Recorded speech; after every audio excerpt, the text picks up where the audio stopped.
Thank you all for coming here with us today. We wanted to come here and highlight what we just voted on in the House Economic Development Committee. House Bill 61 is essentially another strike at working class families in the state. As you all know, House Bill 61 basically eliminates overtime pay for people who work overtime in the state. House Bill 61 also does not provide excessive penalties for employers who try to intimidate their employees to take overtime, and it doesn't provide the necessary protections for those employees who do not want to use overtime.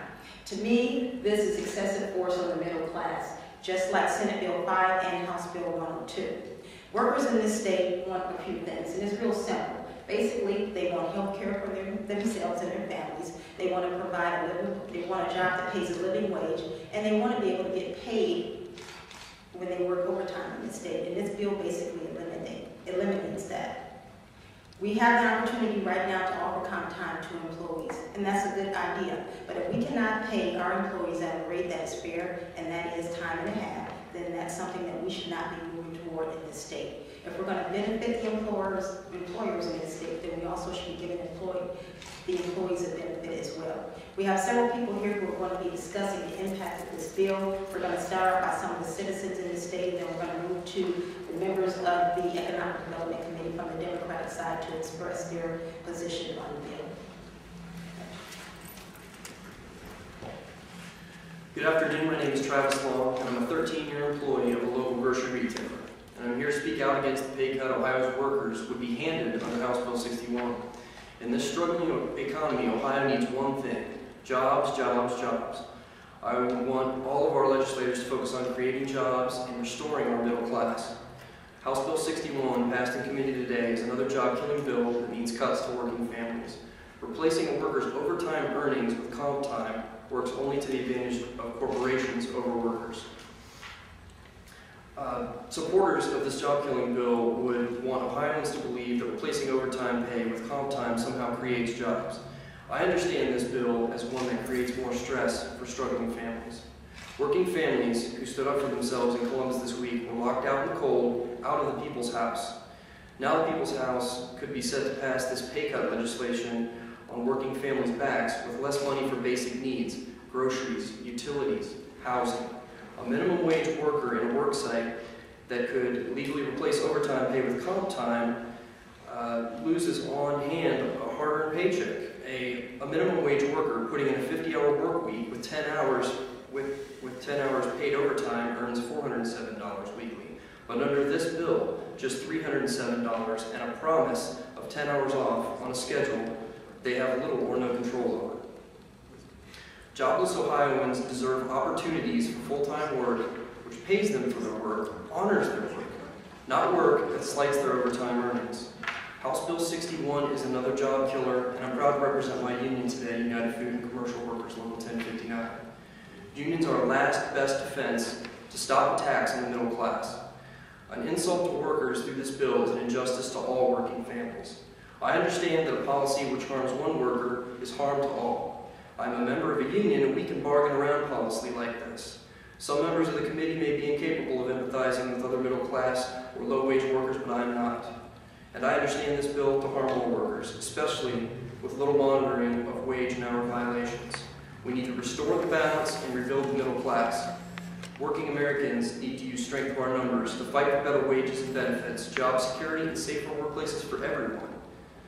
What worker wants an IOU for time off over earned overtime pay that allows him to pay bills and take his family to a ball game? That's a common sense answer for working families.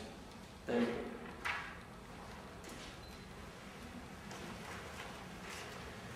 Good afternoon, I'm Bob DeRose. I'm the Vice President of the Ohio Association for Justice and a local lawyer here in Columbus who practices under the Fair Labor Standards Act and the Ohio Minimum Wage Fair Minimum Wage Act on behalf of workers. Today, the committee passed House Bill 61, which is another systemic attack on workers, and in this instance, on the most vulnerable of workers. This bill can only apply to employers and employees that are not subject to the Fair Labor Standards Act. That generally means very small employers whose employees make very small, modest wages. really with a 1-to-1 ratio, which is less than what the federal government grants under comp time benefits for state and political subdivisions. We are now giving small employers an interest-free loan on the backs of workers who can least afford it. This bill also is lacking in real protections. There are no remedies if an employee decides they don't want to participate in this process. And without these remedies, the injured workers are not only being taken for their wages, but they're exposed to retaliation that they have no remedy. Hi, I'm Ted Celeste, State Representative of the 24th House District right here in Columbus, and I'm also a small businessman. When I first heard this bill introduced, and there was a compensation for comp time of 1.5 to 1, it was an appealing piece of legislation to consider because it appeared that there was the appropriate coverage for comp time, as there was for overtime. However, when that changed, it dramatically changes what was being presented to us, and indeed, as has been pointed out, it really puts the worker at the disadvantage, and as such, it was made it impossible to support the bill. And I believe we'll still try to offer some amendments on the floor for those people who feel that they were unjustifiably let go and fired. If they complain, we still need to have an opportunity for them to have some recourse, which they don't have now. And so I think that the interesting dynamic, and I believe you're the one who suggested in it, there isn't a need for the bill if a worker wanted to work extra and worked 5 hours. These small businesses, good relationships between the employer and the employee. That employee could get 5 hours off if they worked 5 extra hours. They could get 5 hours off later in the week and accommodate that the way it exists today. So I would suggest that there's unfortunately a move to harm employees at the expense of employers in this bill, and made it very difficult to support. My name is Representative John Barnes of 12th House District, Northern Ohio. At a time when we're having a discussion about preparing our workers for the new technologies in the state of Ohio, it's extremely important for those individuals who are training to, at least when they're on their break or working overtime, to be able to buy a hot dog, a simple hot dog. This bill allows them hour for hour compensatory time in lieu of overtime, which economically just doesn't make any sense. The message that needs to go to workers is that we're all in this together, and the fact that we need to share the wealth. Employees are more in tune and participating in the process when they are focused on helping to build businesses as opposed to being in opposition with business because they're not being treated fairly.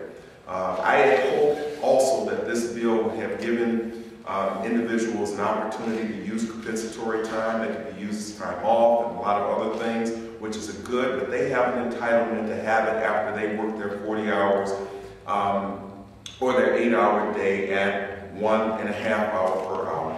I didn't support it for that reason. I hope at some point we can come back and have more progressive legislation that responds to providing everybody with an opportunity.